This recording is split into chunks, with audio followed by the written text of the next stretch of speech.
రామచిలకలతో చెప్పి రాయించామే పత్రిక, రాజహంసలతో పంపి ఆహ్వానించాంగా.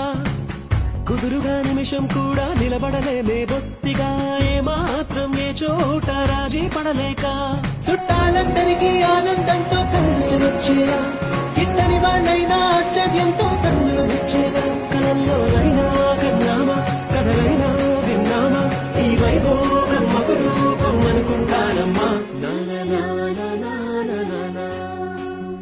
అందాల కుందనపు బొమ్మవని జత చేరుకున్నా